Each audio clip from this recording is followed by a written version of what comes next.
கொழும்பு நீதிமன்ற வளாகத்திலே அந்த குற்றவாளி கூட்டிலே வைத்து சுட்டு கொலை செய்யப்பட்டிருக்கிறார். அவர் போதை வஸ்து கடத்தவராக இருக்கட்டும், இல்லாட்டி பாதாள உலகத்தினை சேர்ந்த ஒரு அடியாளாக இருக்கட்டும், எவராக இருந்தாலும் ஒரு சிறை கைதியினுடைய ரிமாண்ட் சிறை கைதியினுடைய பாதுகாப்பு அந்த சிறை கைதிகளுக்கு பொறுப்பான அமைச்சருக்கு அந்த பாதுகாப்பு வழங்குகிற பொறுப்பு இருக்கின்றது.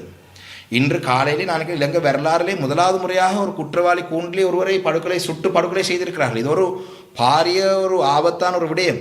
ஏனென்றால் உங்களுக்கு தெரியும், 2019ஆம் ஆண்டிலையும் கூட தேசிய பாதுகாப்புக்கு அச்சம் என்று சொல்லி இப்படி தான் கோட்டாபய ராஜபக்ச அவர்களை மீண்டும் ஆட்சிக்கு கொண்டு வந்தார்கள்.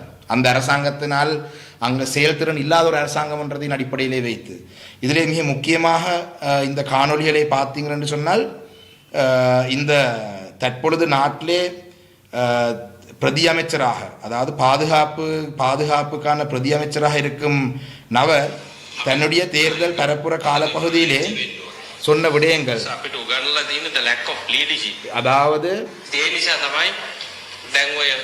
මාධ්‍ය සම්දර්ශන දාලා අර යවස් මාසල් තුයකොන් තකී වගේ මද්ද්‍රව්‍ය ඉත அவர் தேர்தல் காலத்தில் சொன்ன விடயம் ටීවී ඉස්සරහට ඇවිල්ලා ඕවා කරන්න ඕනේ. අපි දන්නවනේ ඔබලා අපි එකතු වෙලා මොනවාද බඩි පෙයාර හැටියට 4 දෙනා හැටියට 8 දෙනා හැටියට ගිහිල්ලා ඕවා කරන්න අපිට ඕනේ සුමානේ නැත්තම් දෙකයි පොය දෙකයි ඕනේ මද්ද්‍රව්‍ය නැති කරන්න.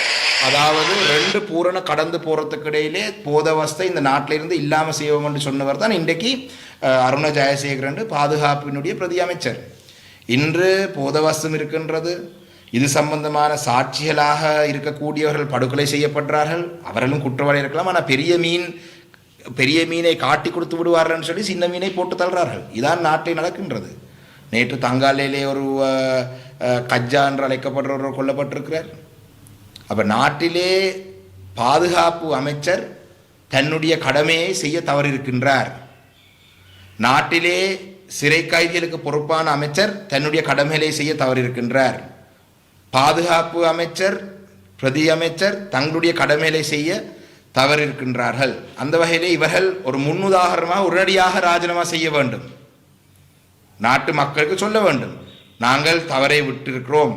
எங்களால் எஸ்டிஎஃப் இருந்தும் போலீஸ் இருந்தும் ஒரு கொழும்பிலே இருக்கும் நீதிமன்றத்துக்குள்ளே ஒரு குற்றவாளியாக அடையாளப்படுத்தி ரிமாண்ட் கஸ்டடியிலிருந்து இல்லாட்டி ஒரு சிறைச்சாலையிலிருந்து நீதிமன்றத்தை கொண்டு வரப்பட்டோர் எங்களால் பாதுகாக்க முடியாமல் போய்விட்டது. இதிலே வேடிக்கையான விஷயம், சுட்டவர் தப்பி சென்று விட்டார்.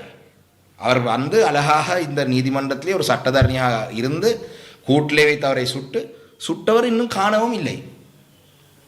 அப்போ உடனடியாக இந்த விடயம் சம்பந்தமாக பொறுப்பு கூற வேண்டியவர்கள் பதவி விலக வேண்டும். இந்த அமைச்சர்கள் பதவி விலக வேண்டும். நாட்டு மக்கள் கடந்த அரசாங்கங்களூடாக இவ்வாறான தவறுகள் நடந்தபடியினால்தான் உங்களை தெரிவு செய்திருக்கிறார். உங்களால் செய்ய முடியாவிட்டால் நீங்கள் உங்களுடைய அந்த பொறுப்பை ஏற்றுக்கொண்டு நீங்கள் ராஜினாமா செய்ய வேண்டும் உடனடியாக. இதில் இன்னும் முக்கியமான விடயம், கடந்த காலத்தில் நாங்கள் இந்த ட்ரிப்பலி பிளட்டூன் என்று அழைக்கப்படும் இந்த ஊடக சந்திப்பை நடத்தினுடைய பிரதான நோக்கம் என்ற இந்த ட்ரிப்பலி பிளட்டூன் என்று அழைக்கப்பட்ட அந்த விடயம் சம்பந்தமாக கன தகவலை நாங்கள் வெளியே கொண்டிருக்கிறோம். நாங்கள் பெயர்களை கூட நாங்கள் வெளியே சொல்லியிருக்கிறோம். இன்று அதிலே சாட்சி வழங்குறதுக்கு தயாராக இருந்தவர் பெரும் அச்சத்தில் இருக்கிறார்கள். கொழும்பிலே எஸ்டிஎஃப் பாதுகாப்புடன் இருக்கிறவர்களுக்கு இந்த கெதின்னு சொன்னால் இவர்களுக்கு என்ன கெதி? இது மக்களை அச்சுறுத்தும் வகையான செயல்பாடு. இனி சாட்சி சொல்வதற்கும் கூட முன்வர பயப்படுவார்கள்.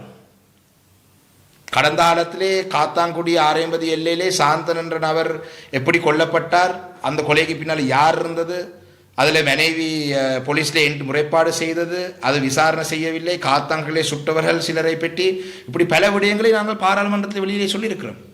இன்று நாங்கள் பெயர் குறிப்பிட்டு சொன்ன நபர்கள் பயந்து போயிருக்கிறார்கள். அவர்கள் எங்களிடம் கேட்கிறார்கள், நாட்டிலே எங்களுக்கு இனி பாதுகாப்பு இல்லை. கடந்த காலத்திலே மஹிந்த ராஜபக்ச கோட்டாபய ராஜபக்ச இல்லை என்று சொன்னால் ரணில் விக்ரமசிங்க ஆட்சி காலத்தில் இந்த அமைச்சர் சொல்கிறார், அவர்கள் ஹெட்லைட் போட்டு வாகனம் போட்டு எஸ்டிஎஃபுடன் சென்றார்கள், அவர்களுடைய காலப்பகுதியில் செய்யல, நாங்கள் மிக விரைவாக இதில் செய்வோம் சொன்னால் அப்படி மோசமான ஆட்சி என்று இனம் கண்டவர்களுடைய காலப்பகுதியிலே கூட குற்றவாளியினுடைய கூட்டிலே நீதிமன்றத்திலே ஒருவரும் கொல்லப்படவில்லை. அப்போ இவர்கள் செயல்திறன் இல்லாத ஒரு அரசாங்கம் என்றது மீண்டும் மீண்டும் நிரூபித்துக் கொண்டு வரார்கள். அந்த வகையிலே உடனடியாக இந்த பொறுப்பை ஏற்று உரிய அமைச்சர்கள், தேசிய பாதுகாப்பு அமைச்சர், சிறை கைதிகளுக்கு பொறுப்பான நீதி அமைச்சர் மற்றும்